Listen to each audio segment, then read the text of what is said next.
హైదరాబాద్లో చాలా తక్కువ ఉంటాడు, నారాయణఖేడ్లోనే చాలా ఎక్కువ ఉంటాడు. మీ తండాల మధ్య మీ ప్రజల మధ్య ఉండి మీ సేవలో ఉండే వ్యక్తి నేను మీకు చెప్పే అవసరం లేదు, అది మీ అందరికీ తెలుసు. మీ అందరినీ కూడా నేను కోరేది ఒకటే, ఓట్లు వచ్చినప్పుడు ఆగమాగం కావద్దు. ఎవరు ఏంది, ఏ పార్టీ చరిత్ర ఏంది, ఎవరి వైఖరి ఏంది, ఎవరు ఏం చేస్తారు అనేది మనం ఆలోచన చేయాలి. దద్దమ్మ ప్రతిపక్ష పార్టీలు అంతకుముందు కరెంటు ఎట్లా ఉండే మన రాష్ట్రంలో, మంచినీళ్ళ పరిస్థితి ఎట్లా ఉండే మన రాష్ట్రంలో, సాగునీళ్ళ పరిస్థితి, పంటల పరిస్థితి ఎట్లా ఉండే మన రాష్ట్రంలో మీరు ఆలోచించాలని నేను కోరుతా ఉన్నా.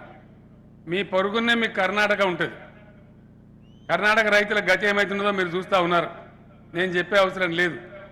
నిన్న కర్ణాటక ఉప ముఖ్యమంత్రి వచ్చి మన దగ్గర చెప్తా ఉన్నాడు, రంగారెడ్డి జిల్లాలో మా గొప్పతనానికి మా సిపాయితనానికి మేము రోజుకి 5 గంటలు కరెంట్ ఇస్తున్నామని చెప్తా ఉన్నాడు. నేను చెప్పిన నీకు సిగ్గు ఉండాలి చెప్పడానికి. రోజు 24 గంటలు కరెంట్ ఇచ్చే రాష్ట్రానికి వచ్చి మేము 5 గంటలు ఇస్తున్నామంటే మేము దేంతో నవ్వాలరా నాయన అని చెప్పి మాట్లాడిన పరిస్థితి.